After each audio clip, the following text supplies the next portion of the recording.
I love this from Andy Farrell. He's gone out and made some bold changes to his Irish side to take on the Wallabies in Dublin. Paddy McCarthy comes in for Andrew Porter at prop. Josh Van der Fleer is injured, so Doris moves to 7. Jack Conan comes in at 8. Sam Prendergast comes in at 10. Jack Crowley dropping to the bench. And Mack Hansen slots in at fullback with Jamie Osborne being out injured for the rest of the series.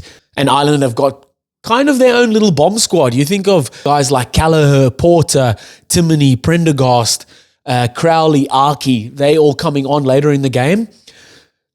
That's talking about punch and impact off the bench. Don't mind that at all. And they'll have to be on song because this Wallaby side is also very exciting. There's a couple of changes they've made as well. And Ireland coming up against their old foe in Joe Schmidt. Len Ikitau back in, Tom Hooper back in, Rob Valentini's there, Fraser McWright's back, James O'Connor back in at 10 as well. And while Wallabies, off the back of 2 big defeats, as we've seen through results this year, this Wallabies team, you don't know what team can rock up on the day. They can on the day beat the Springboks at Ellis Park and then on the day also lose to Italy. Who knows which team will rock up on the day, and it's gonna be a cracking game. Wallabies haven't beaten Ireland in Dublin since 2013. It's a very long time. And of the last 10 results between the two, or of the last 10 fixtures between the two nations, Ireland have won 7 and Wallabies have only won 3. So Ireland dominating this fixture in recent times, and Ireland will want to dominate it again this weekend. Before we get into it, let me know in the comments what you guys think about this game. What do you think about the squads named?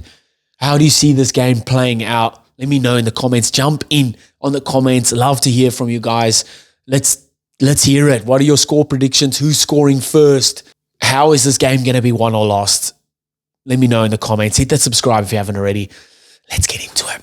So we'll run through the teams and then a bit of matchups and where the game will be won or lost. So Irish team, we've got Paddy McCarthy, Dan Sheehan, Tyke Furlong up front, then James Ryan and Tyke Byrne in the locks, and back row of Ryan Baird, Caelan Doris, and Jack Conan. Strong forward pack. Do like it a lot. In the backs, we've got Jamison Gibson Park, Sam Prendergast, then McCloskey and Henshaw in the centres, and back 3 of James Lowe, Tommy O'Brien, and Mack Hansen. Mack Hansen coming up against his old foe, some of his old mates. The Wallaby side, he's played a number of games for the Brumbies and has played with a lot of the guys that he will come up against this weekend. On the bench, we've got Callagher, Porter, and Clarkson, then Timoney and Prendergast, and Casey, Crowley, and Bundy Archie to round that out. Like I said, Ireland have got kind of their own little bomb squad there. You think of imagine bringing on Timoney, Prendergast, Porter, Callagher, Archie, Crowley on at the same time. That's no offense to the other guys that I haven't mentioned there, but that's a strong bench. They've obviously gone, and it's similar to what I said with my makeup or the predicted side that I put out for Ireland. I didn't have a lock on the bench because you've got Ryan Baird, that can cover lock. You don't need an extra lock. So they've gone with Timoney and Prendergast, robust, bigger back rowers that can come on later in the game when the legs are a bit tired, bring that energy. And those two, that's nice. Bringing Timoney and Prendergast on a little bit later, nice bit of punch off the bench there. Then going over to the Wallaby squad, so we got Angus Bell, Alan Alatoa and Matty Fessler in the front row. Then Jeremy Williams, Tom Hooper in the locks. Back row of Rob Valentini, Fraser McWright, Harry Wilson captain. Jake Gordon, James O'Connor, 9 and 10. Then Len Ikitau and Joseph Akusu Suali'i in the centres. The back 3 of Harry Potter, Filippo Dangunu, and Max Jorgensen. Max Jorgo at fullback. Do love that. He's an exceptional player. Fast, he's got everything about him. This anticipation of where the ball's going to be, really good in that regard. Gets up and he's really good at the aerial battle. So they'll look to him. And Spark in the back line as well. Can just pull something from nothing. A really good player. Then the reserves, they've got Billy Pollard, Tom Robinson, Zane Nongo, then Nick Frost, Carlo Tizzano, Ryan Lonergan, Tane Edmund, and Andrew Kellaway. Again, a strong squad and a very unpredictable squad because one day, like I said, they can beat the Springboks. The next day, they can lose to Italy. One day, they can beat Argentina. The next day, they lose to England or they lose to Italy. Like, you know what I mean?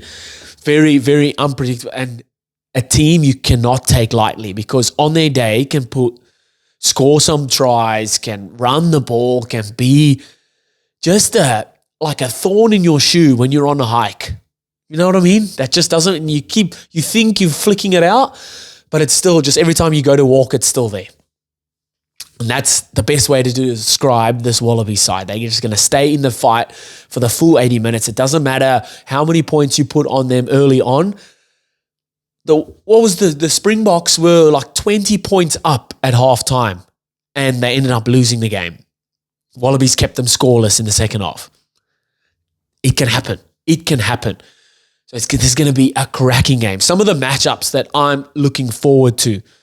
My first one, 7 versus 7. Caelan Doris coming up against Fraser McReight.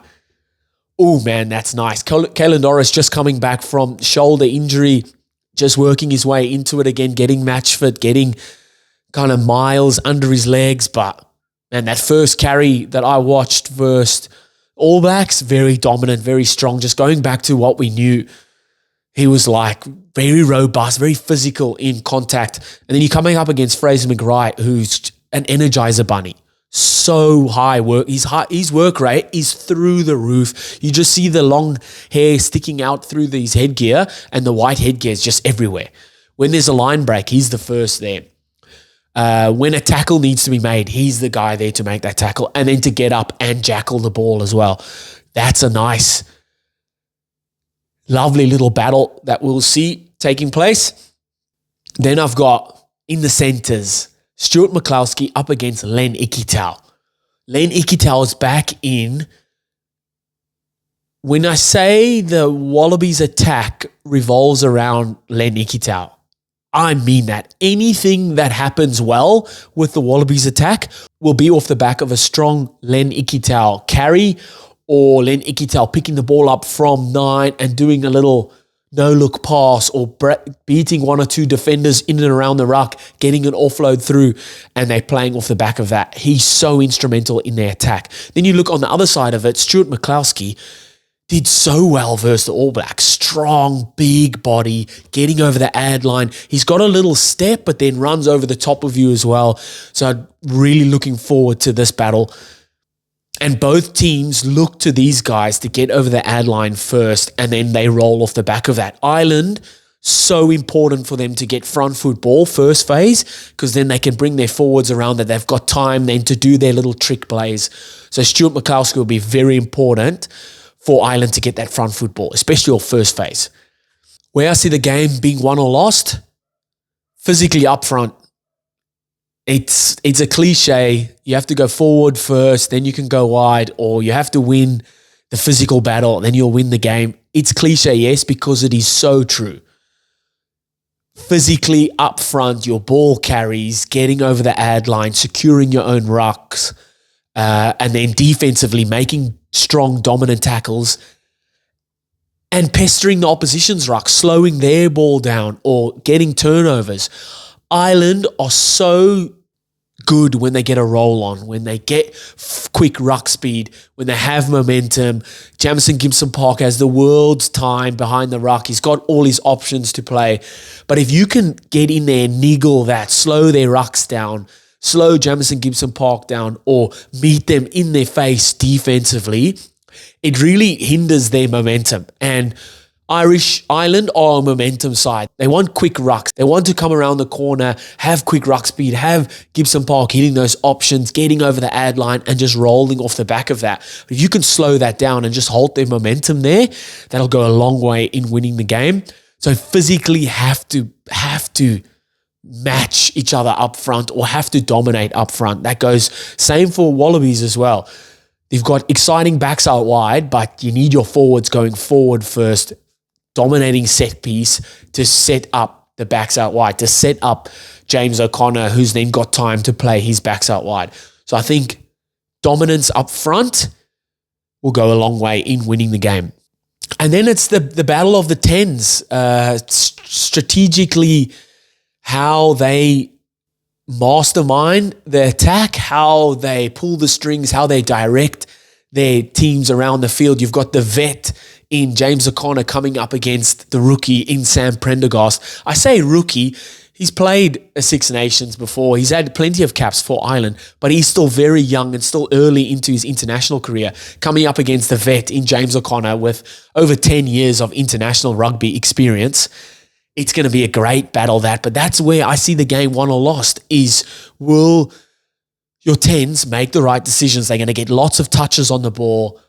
Are 80 or 95% of those touches going to be good, positive touches? Are they going to kick well to corner? Are they going to make the right decisions at the line, playing the short balls or playing the balls over the top, kicking well, kicking out or not kicking direct, kicking the 50-22s, all the up and unders that are perfectly timed that you can go up and contest, all of those sorts of things, the tens. And while a lot of scrutiny and limelight gets shone on them, it's also up to the forwards to lay the platform for them.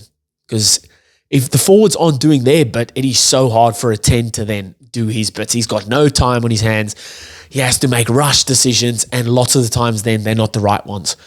So forwards dominance, winning your set piece, securing your own ball, disrupting the opposition's ball, and then how well the tens are going to run the show. Are the decisions they make going to be the right ones? And are they going to make enough right ones and keep the wrong decisions to a minimal? Because as we all know, tens don't make the right decisions all the time in every single bit of the game. There's a lot of the times where they make the wrong decisions. You want to keep those wrong decisions to a minimal. It's going to be a cracking game. I'm going to go with the home team. I'm going to go Ireland to win by 5 points in an absolute cracker. What do you guys think? I love the changes from Andy Farrell. Bold changes, but I love it. Irish fans, Wallabies fans, what do you think? How do you see this game being played or playing out? What are your predictions? Let me hear it in the comments. Hit that subscribe if you haven't already, and I'll see you next time.